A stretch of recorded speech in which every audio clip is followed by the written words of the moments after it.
Bonjour à tous, j'espère que vous allez bien et bienvenue sur Caro Magic Books. Donc je vais commencer déjà par remettre un petit peu d'aplomb le téléphone parce que je vois qu'il n'est pas super droit.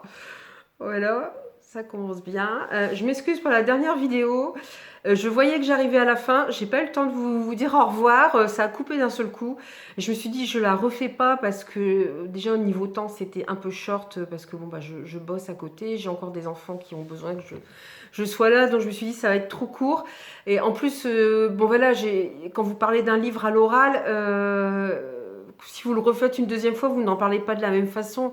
Donc c'est un petit peu dommage. Donc du coup, j'ai pas repris la vidéo. Je m'excuse, hein, ça a coupé de façon un peu abrupte. Mais bon, voilà. Maintenant, je sais jusqu'où je peux aller sans que ça coupe. Je vais donc garder l'œil sur le prompteur pour bien faire attention. Par contre, j'ai vraiment l'impression d'être de travers là. Et ça m'énerve. Là, je vais y arriver. Voilà. La dernière fois, je vous avais fait un update lecture. J'ai pas le temps de vous parler de toutes mes lectures d'ailleurs. J'en ai encore deux à chroniquer qui sont Eden, livre 2, Le masque du diable, de Yann Valderen, et puis surtout Le royaume des cubes, le tome 1, La fille aux éclats d'eau, dont le tome 2, je pense que le temps que je tourne la vidéo, que je la mette en ligne, sera certainement sorti s'il n'est pas déjà sorti. Voilà, donc je vous en reparlerai, je vous ferai un autre update lecture quand j'aurai un petit peu plus de lecture, mais je me rends compte qu'en fait je bavasse beaucoup, et tout compte fait, je pensais avoir tranquillement le temps de faire au moins mes 4 ou 5 livres tranquilles la dernière fois, et pour finir j'ai été limite, donc je sais pas, j'attendrai peut-être d'en avoir quoi, 3-4 maximum maintenant, et voilà, ça évitera d'avoir des coupures brutales, ce sera pas plus mal.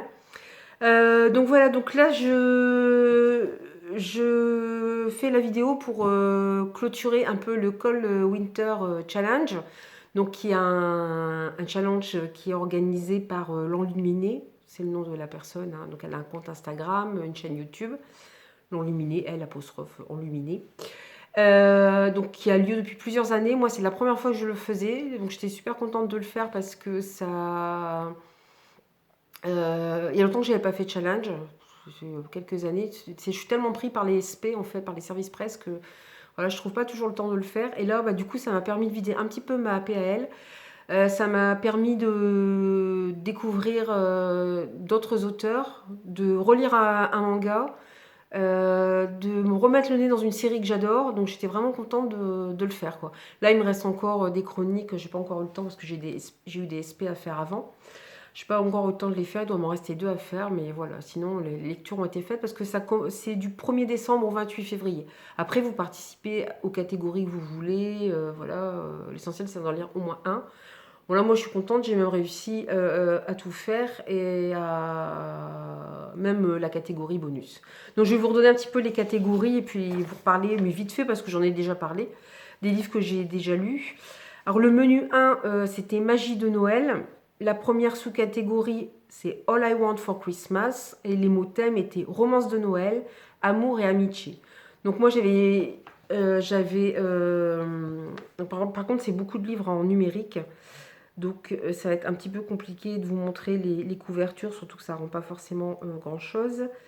Donc moi, j'avais choisi 7 péchés capitaux, le tome 5 de Tiffen KS. Je vous en ai déjà parlé. C'est une série donc en 7 volumes, évidemment, puisqu'il y a 7 péchés capitaux. Et ensuite, on suit l'histoire d'Eva, qui est une jeune fille, voilà, une belle jeune fille. Quand on commence l'histoire, elle est au collège, puis ensuite au lycée. Enfin, il faut savoir que ça se passe aux États-Unis, donc leur système scolaire est différent du nôtre. Non, non, elle est au lycée, pardon, et après elle est à la fac. Je crois n'importe quoi. Ce collège est en train de me dire, parce que c'est quand même une série assez sexy, je suis en train de me dire quand même au collège, ça fait un peu jeune, mais oui, effectivement, c'est lycée et l'équivalent de notre lycée et de nos facs à peu près. Voilà, les bêtises. J'avais choisi le tome 5. Donc, en fait, elle va faire une rencontre dans chaque volume. Et chaque homme qu'elle rencontrera représentera un péché. Tout en sachant que au départ, elle est très amie avec un jeune homme qui s'appelle Andrew. Et on sent qu'ils ont des sentiments l'un pour l'autre. Sauf que Andrew, dès le tome 1, disparaît mystérieusement. On ne sait pas pourquoi. Et en fait, au fil des autres tomes, on va le retrouver dans des situations un petit peu quand même bizarres avec... il piste des gens, il les surveille, il a un pistolet. En fait, on va en apprendre plus sur eux, donc enfin, sur lui et sur d'autres personnes, voilà. Donc et celui-là justement, le tome 5, enfin Eva et Andrew vont enfin se retrouver. C'est aussi, alors je sais plus si je vous ai dit, c'est le péché, c'est envie. J'essaie de vous retrouver la couverture, mais c'est vrai que c'est pas évident. J'ai tellement de choses dans ma liseuse. Je vous parle pas non plus de mes livres papier parce qu'il y a des endroits où le rangement c'est à faire peur. Faudrait que je vous montre un coup, ne serait-ce que le meuble que j'ai là-bas. C'est tous les livres que j'ai à lire. Et il y a des salons du livre là qui arrivent en plus, donc ça va être génial. Mais c'est pas grave. De toute façon, quand on aime les livres, on s'en lasse jamais d'en acheter. En même temps, voilà, j'ai beaucoup aimé ce tome-là parce que on retrouve Eva et Andrew ensemble. Et en même temps, voilà, on retrouve aussi l'envie, c'est-à-dire que c'est un jeune homme qui désire Eva, mais qui est un autre jeune homme.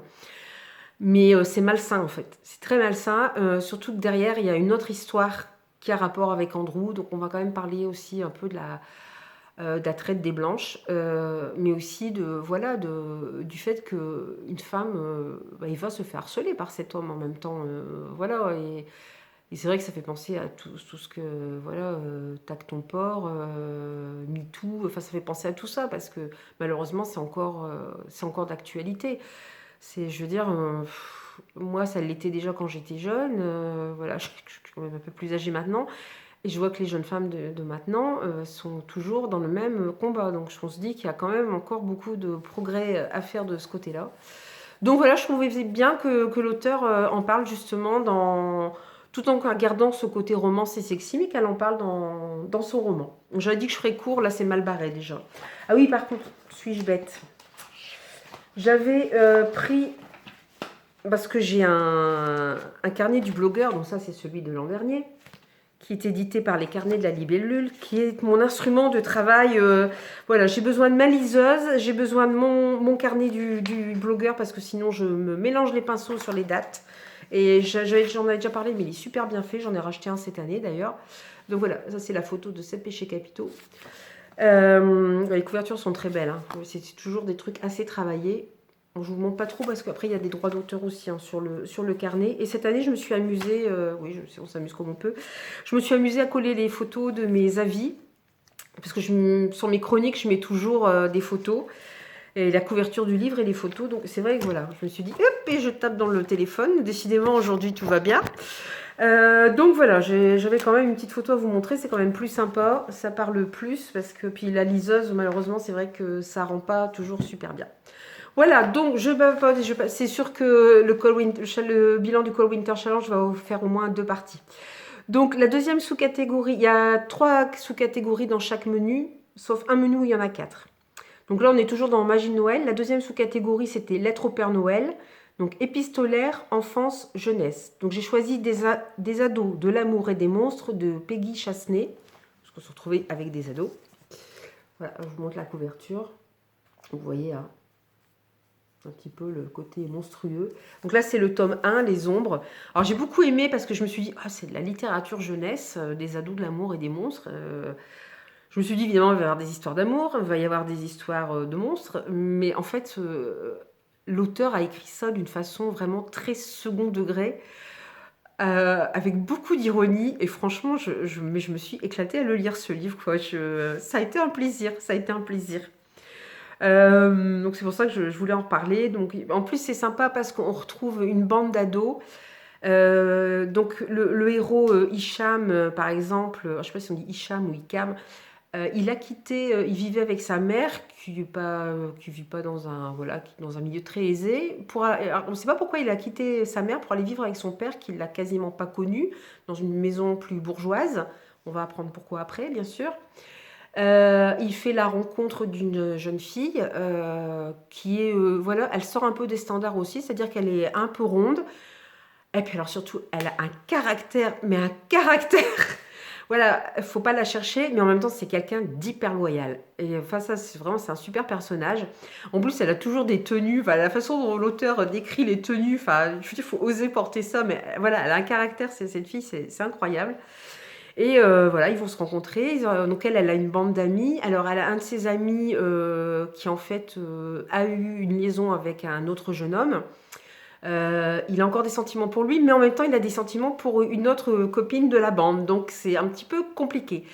À tout ça, quand Hicham arrive, voilà, dans ce collège, lycée, non, ça doit être un collège, un meurtre a été commis. Avant, on a retrouvé un jeune homme mort. Et il se trouve que le jeune homme, bon, il sortait avec voilà, un des gars de la bande, avec la sœur d'un des gars de la bande, pardon. Donc voilà. Et depuis, dans la famille de ce jeune homme, c'est un petit peu compliqué parce que sa sœur ne va pas bien du tout. Alors, est-ce que, bon, voilà, son petit ami est mort aussi. Ses parents savent plus quoi faire.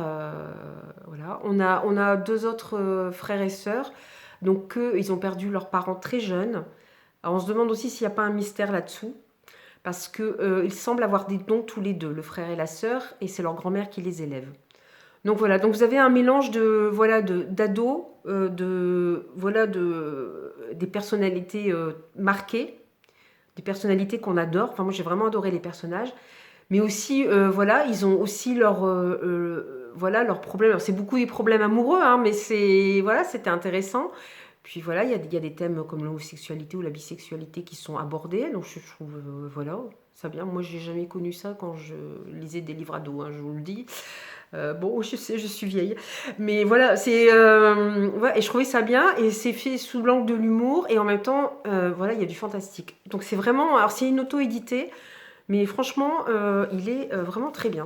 Et voilà, j'attends la suite. Je vais voir vers quelle direction ça va aller. Alors, parce que j'avais dit quand même de faire vite, la troisième sous-catégorie, c'était la danse de la fée dragée, avec les thèmes fées, univers onirique, fantaisie, fantastique. Donc là, j'ai choisi La quête du temps, le tome 2, puisque j'avais lu déjà le tome 1, je ne sais plus si c'était en 2020 ou 2021. Donc voilà, bon, on voit pas, la couverture est voilà, un petit peu petite. Vous pouvez aller voir sur internet hein, parce que la couverture est très belle. Ça a été retravaillé, en fait l'auteur a repris ses droits. Elle était dans une maison d'édition, elle a repris ses droits, donc elle a retravaillé le texte. Alors l'auteur c'est Lise Barrault, je ne vous l'ai pas dit. Donc elle est repartie en auto-édité. Du coup j'ai relu son tome 1 une deuxième fois, après qu'elle l'ait retravaillé. Alors bien sûr, je me souvenais des grandes lignes, mais j'ai eu l'impression de relire un autre texte et je trouve qu'elle a bien fait de le retravailler, de reprendre ses droits parce que il était vraiment très bien. Et le deuxième, en fait, dans le premier, c'est assez mystérieux parce que aussi bien dans le tome 1 que dans le tome 2, on voit un jeune garçon, je pense qu'il est assez jeune quand même, je pense que c'est un enfant ou un pré-ado. Je me suis posé beaucoup de questions. On le voit, voilà, il va dans une grotte et il commence à méditer. Et dans le tome 2, on le voit toucher ou tisser, pas tisser, non, il ne peut pas tisser, mais regarder les fils du temps, les tirer et voir vers où il le mène. Et pendant ce temps-là, nous, on suit nos héros. Alors, qui est ce jeune homme? Quel rôle il a à jouer là-dedans? Est-ce que c'est lui qui va décider du destin de ses personnages? On ne sait pas trop. C'est voilà, c'est assez étrange. En même temps, on découvre le personnage de Nick dans le tome 1 qui se réveille et qui tout de suite intervient dans une... en fait, il assiste... on est dans de l'heroic fantasy, hein, je vous le redis, si je ne vous l'ai pas dit, en tout cas je vous le dis. Il y a des gens qui se font attaquer et en fait, il prend part à la bataille et il essaie de délivrer ces gens. Bon, voilà. Mais en fait, surtout, il se rend compte qu'il ne se souvient plus de qui il est. Il se souvient juste que des hommes en gris le poursuivaient, l'ont appelé Nick. Et pour le reste, c'est le brouillard total. Donc là, en fait, les gens qui l'ont aidé, ce sont des rebelles qui luttent contre un empereur tyrannique. Donc il va se retrouver un petit peu malgré lui, entraîné auprès de ces rebelles, et à les aider. Et il va avoir des sentiments d'ailleurs pour l'une d'entre elles qui est une guérisseuse. Voilà. Et dans le tome 2, en fait, on va découvrir le passé de Nick. On va découvrir qui sont ces hommes mystérieux qui le poursuivaient, ces hommes en gris. Et alors d'un côté, ça vous donne plein de réponses, c'est super, parce que je ne m'attendais pas à avoir autant de réponses aussi vite dans le tome 2. Ça vous donne plein de réponses sur Nick, mais alors ça vous met plein d'autres mystères en même temps. Et on arrive dans un côté assez mystique, puisque ils sont obligés de... Il y a une quête, il y a des épreuves à passer. Nick doit retrouver... voilà, doit réparer une bêtise qu'il a faite, hein, une grosse bêtise. On découvre aussi les dieux de ce monde, enfin certains dieux de ce monde, et ils sont loin d'être sympathiques, je peux vous le dire. Enfin, c'est un peu l'image des dieux grecs, hein, c'est-à-dire que voilà, ils sont magnifiques, mais alors ils sont aussi caractériels qu'un humain qui vient de se lever et qui est de mauvaise humeur. Donc ça donne quand même voilà, des scènes voilà, assez héroïques, assez mystiques. Vous avez toujours ce jeune homme que vous voyez dans sa caverne, mais qu'est-ce qu'il fait avec les fils du temps? Sans arrêt, on se pose cette question. Donc bien sûr, il y aura un tome 3, parce que la réponse n'est pas donnée, et il faudra attendre un petit peu pour avoir la suite. Ensuite, j'en arrive au second menu qui était cocooning hivernal. Alors la première catégorie était marron glacé, feel good, gourmandise. Donc moi j'ai choisi Ceci n'est pas une histoire d'amour de Marie-Hélène de Canière. Pardon. Donc c'est en auto-édité aussi. Par contre, je ne sais pas si j'ai une image. Donc là, on suit une femme qui a la cinquantaine. Effectivement, ce n'est pas une histoire. Enfin, on se demande parce qu'on sait qu'elle va rencontrer un homme, on se demande si ça va déboucher sur autre chose. Mais en fait, on découvre surtout une femme qui a une cinquantaine d'années, qui est divorcée, qui est coach de vie, et elle est heureuse de son métier. Elle est contente d'avoir divorcé parce que ça n'allait plus. Ses 2 enfants sont grands. Elle a un peu de difficultés relationnelles avec sa fille, mais bon. Et c'est une femme, on se dit... En fait, on la découvre, elle est en train de jardiner. Et alors, j'ai beaucoup aimé ces premières pages parce qu'on entre dans une espèce de douceur, de zénitude, de quelque chose de calme. On la voit, on se dit, cette femme, elle est accomplie, elle est bien dans ce qu'elle fait. Elle est là, tranquille, en train de jardiner. Alors après, bien sûr, elle se pose des questions.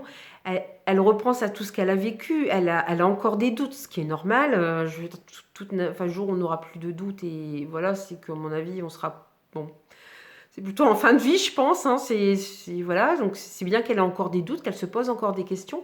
Mais en même temps, elle est sûre, c'est-à-dire que ses parents ne voulaient pas qu'elle divorce. Ses parents voulaient... Avant d'être coach de vie, elle était... Je ne sais plus quel métier elle exerçait, mais ses parents ne voulaient pas qu'elle soit coach de vie. Enfin voilà, elle a eu cette pression en plus un peu de la famille, mais elle a tenu bon. Et on se dit, ouais, elle est admirable. Elle arrive à un âge voilà, où ça pourrait être un âge canonique et on ne fait plus rien. On s'enferme dans un mariage qui nous ennuie, voilà, et puis c'est bon. Mais elle, non, a choisi une autre vie, justement. Et j'ai beaucoup aimé ce personnage. Je crois que c'est Anne, son prénom, si je ne dis pas de bêtises. Mais c'est terrible quand vous oubliez vite quand même les noms des personnages. Et je trouvais ça vraiment, voilà, de trouver cette femme accomplie de 50 ans qui est bien dans ses baskets. Et puis, d'un seul coup, alors elle habite en Belgique, on se retrouve au Québec. Donc là, on découvre Dominique, un homme qui est un écrivain reconnu, qui est marié, heureux en mariage. Et il veut écrire, alors je crois que c'est Anne, hein, le prénom de l'héroïne belge. Il veut lui envoyer son dernier livre, lui écrire. Alors on ne sait pas pourquoi. Et il dit, il va falloir un jour que je lui dise la vérité et à ma femme aussi. On se dit, mais quoi? Et donc Anne, si c'est bien son prénom, je ne me trompe pas, reçoit ce livre. Elle se dit, bah ok, Dominique, moi j'ai connu un Dominique avec ce nom-là, mais c'était une femme, c'était Dominique QE et pas Dominique IK. Alors, question, donc ils échangent voilà, plusieurs courriers et ils décident de se rencontrer, ils passent un bon moment ensemble. Et je ne vous dirai pas pourquoi. Pourquoi en fait, voilà, quel est le rapport entre la Dominique femme, le Dominique homme, voilà, ce qui les lie. Je ne vous le dirai pas, voilà, parce que c'est à découvrir en lisant le livre. Mais ce qui est très intéressant dans ce livre, c'est que ça pose la question de la place de la femme et de l'homme aujourd'hui. Les interrogations voilà, qu'est-ce qu'être une femme aujourd'hui et du coup, qu'est-ce qu'être un homme aujourd'hui? Parce que c'est vrai qu'elle fait partie de cette génération post-78, enfin après les... Pas post-68, pardon, après les 68 arts, donc après la montée du féminisme. Elle n'est pas particulièrement féministe, elle veut juste, voilà, elle fait des choix, elle veut qu'on les respecte, et c'est normal. Et voilà, et ça pose un petit peu la question de la femme aujourd'hui, voilà, quelle est sa place, parce que elle est très, c'est quelqu'un, elle a des aventures, mais elle n'arrive plus à se mettre, elle n'a pas envie de se mettre en couple. Elle a essayé, réessayé, ça l'intéresse pas. Mais je veux dire, c'est vrai qu'il y a encore cette pression sur les femmes, mais aussi sur les hommes. Il faut se marier. Enfin, quand est-ce que tu rencontres quelqu'un, et après quand est-ce que tu te maries, et quand est-ce que tu fais ton premier enfant, et quand est-ce que tu fais ton deuxième. Après, quand est-ce que t'es grand-mère, sûrement, je sais pas. Enfin, voilà, voilà, il y a toujours cette pression un peu sociale, et c'est vrai que c'est casse-pied pour finir. Et je trouve que là, justement, on a un personnage, mais qui est pas, voilà, ultra féministe, je brûle mon soutien-gorge, c'est pas ça. C'est, voilà, je fais des choix, et voilà, et à 50 ans, je suis pas une vieillarde, voilà, et je vis encore plein de choses. Et j'ai vraiment trouvé ça très intéressant, ce regard posé sur ce personnage, et la façon de le décrire, et puis avec une plume très douce en plus. Donc voilà, je vais m'arrêter là parce qu'encore une fois, ça va durer 3 heures. Je ne sais même pas si on va réussir à faire les deux menus, hein. Je vais essayer quand même. Alors la seconde catégorie, c'était bonhomme en pain d'épices. Alors là, c'était tolérance, différence et LGBTQI. Et je crois qu'il y a A maintenant et plus après. Alors moi, j'ai choisi Sous le soleil de la lune, tome 2. J'avais lu le tome 1. Alors ça, c'est le tome 1, Sous le soleil de la lune, voilà. Tome 1 qui s'appelait Rebecca. Et en fait, dans Rebecca, ça se passe au 19e siècle. Vous suivez une jeune femme qui vit, son père est un homme, je ne sais plus de quelle, enfin, c'est de confession chrétienne évidemment, puisque ce sont des blancs, mais il est très très sévère, très pratiquant, mais au point d'en être complètement rigide et hyper sévère. Donc pour Rebecca, c'est très dur. Donc elle s'enfuit. Et on va suivre ses aventures. Et lors de ses aventures, elle va rencontrer un Indien qui s'appelle Cheton. Et puis, ploum, en plein milieu du roman, on voit plus Cheton. Et moi, j'ai petite frustration. Et l'auteur m'a dit, il y aura une suite. Je me suis dit, pourvu que ce soit effectivement dans le tome 2. Voilà, c'est bien Cheton qu'on retrouve. Donc, c'est toujours Sous le soleil de la lune. Tome 2 Cheton. Donc, c'est Sonia Kourakin, hein, l'auteur. Donc, c'est pareil, c'est une auto-édité. C'est toujours donc au 19e siècle, hein, donc fin du 19e siècle aux États-Unis, et à l'ouest des États-Unis, dans les grandes plaines américaines. Et c'est ce que j'ai adoré dans ces deux volumes, c'est qu'on a l'impression d'y être, et ça fait rêver, quoi. On imagine les grandes plaines américaines, voilà, entre les cow-boys, les Indiens.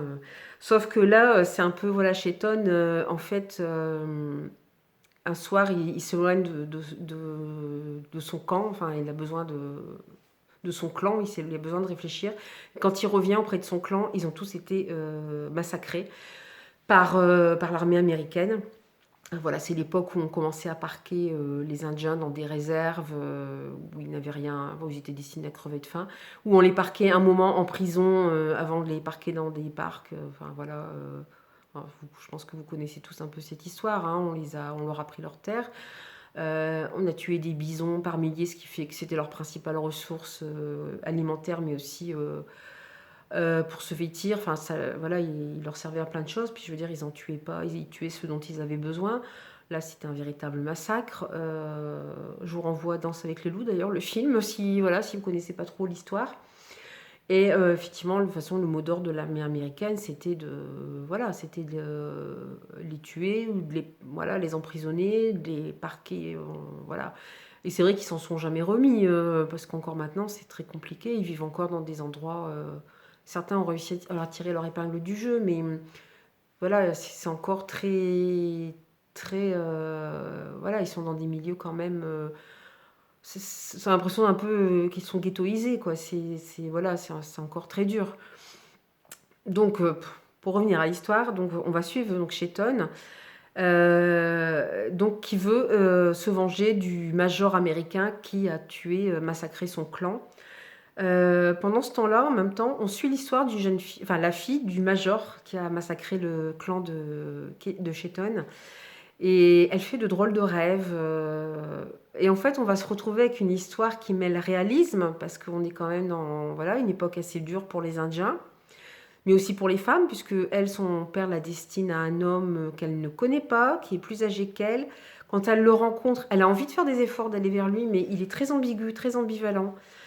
Et en même temps, il y a une grosse part de magie. Il y avait déjà ça dans le tome 1, et là c'est pareil. Et c'est marrant parce qu'avant chaque début de chapitre, on avait les. Voilà, selon les périodes de pleine lune, chaque pleine lune porte un nom. Alors c'est différent selon les cultures. Par exemple, je crois que la dernière pleine lune qu'on a eue, je me demande si c'est pas la pleine lune du Corbeau. Enfin voilà, il y a. Et en fait, l'auteur remet à chaque fois les noms pour les Amérindiens, comment ils appelaient cette pleine lune et quelle influence elle pouvait avoir sur nous. Elle reprend des plantes aussi. Et elle parle aussi des influences que peuvent avoir les plantes. Bon, en plus, on sait que les plantes voilà, ont des vertus, pour beaucoup, des vertus médicinales. Donc c'était très intéressant de lire ça à chaque début de chapitre. Et l'héroïne a justement sa tante qui a un jardin comme ça où elle cultive des plantes et notamment des plantes médicinales.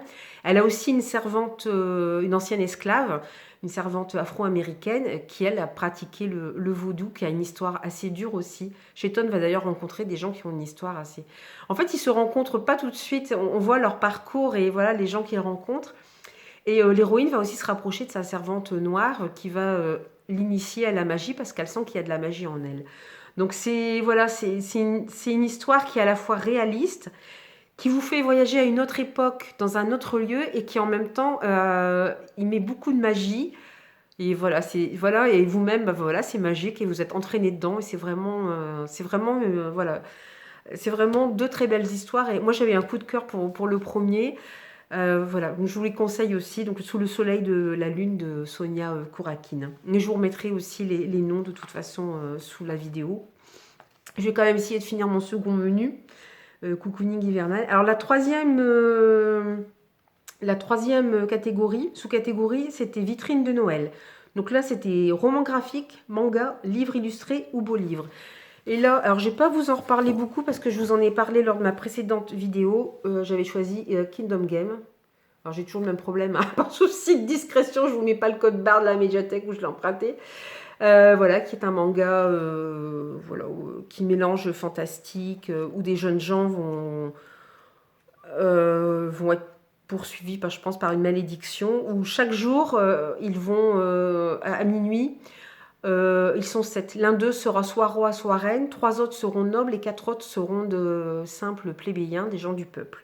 Ça change tous les jours. Ils vont recevoir, vous voyez, d'ailleurs, l'héroïne, elle a un tatouage. Tous les jours, ils vont avoir un tatouage différent. Sachant que le roi ou la reine a pouvoir sur les 6 autres. Les 3 nobles ont tout pouvoir sur les plébéiens. Les plébéiens, vous allez me dire, ils sont mal barrés, sauf qu'ils sont 4. Et s'il y en a 3 sur les 4 qui se révoltent, ils peuvent mettre fin aux ordres d'un noble ou du roi ou de la reine. Là, c'est ce qui se passe d'ailleurs dans le tome 1. Je ne vous dis pas ce qui se passe d'ailleurs parce que ça ne fait pas que mettre la fin à l'ordre qui est donné. Donc voilà, et on va voir ces lycéens essayer de comprendre. Pour l'instant, j'ai lu que le tome 1, j'ai pas eu le temps de lire la suite. J'aime bien, sans plus, j'aime bien, mais bon, à voir la suite, comment, voilà, si ça monte un peu en intensité, mais c'est bien fait, c'est vrai que... Bon. Bon, ben, je vais peut-être commencer juste le troisième menu, mais à mon avis, on n'aura pas le temps de le finir. Alors, c'était Hiver sombre. Alors, la première sous-catégorie, c'était Scrooge. Anti-héros, conflit, mensonge. Alors là, je suis allée vers Des ailes sous ma peau de Chris Roy. Chris Roy, c'est une autrice. Voilà. J'avais déjà lu son précédent roman. Là, en fait, on se retrouve... je l'ai pris parce qu'effectivement, il y a une histoire de mensonge. En fait, on découvre une bande d'amis à la fac, je crois, ouais, à la fac. Et ils sont tous plus ou moins, il y a filles et garçons, ils sont tous plus ou moins attirés par la même jeune fille. L'un d'eux en est fou amoureux. Et puis, bon, après, les années ont passé et ils se sont tous un peu perdus de vue. Et en fait, ce jeune homme qui était amoureux retrouve, là j'ai oublié les prénoms, retrouve la jeune fille. Ils se marient. Elle a déjà un enfant d'un premier mariage. Elle elle lui présente sa famille, mais sa famille, c'est vraiment... je crois que dans la série Cassation, on fait pas mieux. C'est une horreur. Donc ils se marient, ils ont un enfant ensemble. Et puis elle change de comportement. Elle devient complètement apathique. Elle ne lui dit rien. Il ne sait pas ce qu'elle fait de ses journées, elle ne travaille pas. Et surtout, elle ne s'occupe pas de ses enfants. Ce qui fait que les deux gamins, le grand comme le petit, alors surtout le petit, il est quand même petit, très vite se retrouvent à jouer en ligne sur des jeux, notamment... alors c'est le jeu, c'est Wings Under My Skin, voilà, c'est le titre du roman en anglais. Et, bon, après, je vais pas vous spoiler, mais elle disparaît, son épouse disparaît et tout l'accuse lui de l'avoir tuée. Donc voilà, donc voilà, il va y avoir une enquête derrière, plein de mystères, plein de mensonges, enfin des choses très perturbantes qui vont. J'avoue que c'est assez scotchant quand même sur la fin. Et puis surtout, l'auteur avait fait ça aussi dans son premier volume où un tueur en série en fait recrutait ses futures victimes par les réseaux sociaux. Là, elle met une fois de plus en garde contre. Là, c'est contre les jeux en ligne. Une fois de plus, elle met en garde voilà, sur tout ce qui est réseaux sociaux, c'est-à-dire, mais faites attention à ce que font vos enfants, quoi. Parce que, bon là, clairement, on a des parents qui sont, voilà, qui s'occupent pas de leurs enfants complètement. Après, ça peut arriver à n'importe qui, hein, vous n'êtes pas toujours derrière. Mais là, c'est des parents qui laissent complètement tomber. Et du coup, ce petit gamin, il fait un petit peu n'importe quoi. Donc, voilà. Elle prévient sur les dangers des réseaux sociaux et ça, c'était quand même... j'ai trouvé ça très, très, très bien fait. Et la fin, je vous dis, est quand même scotchante, quoi. Je ne m'attendais pas à ça, vous avez de sacrés rebondissements. Donc je crois que je vais m'arrêter là. Donc je referai une deuxième vidéo pour vous parler de mon bilan toujours de ce Cold Winter Challenge. J'espère que je vais réussir à tout faire en deux. Le problème, c'est que je papote beaucoup. Voilà, en tout cas, voilà, comme d'habitude, n'hésitez pas à vous abonner. Hein, c'est encore une des rares choses qui est gratuite à l'heure actuelle, donc profitez-en. Enfin, si la vidéo vous a plu, hein, personne ne vous met le couteau sous la gorge. Voilà, j'espère que la vidéo vous aura plu. N'hésitez pas à liker, à commenter, à me dire si vous avez lu certains de ces livres ou si certains de ces livres vous tentent ou si vous voulez plus de renseignements. Voilà, n'hésitez pas. En attendant, je vous souhaite de belles lectures livresques et puis je vous dis à bientôt pour une prochaine vidéo. Bye bye!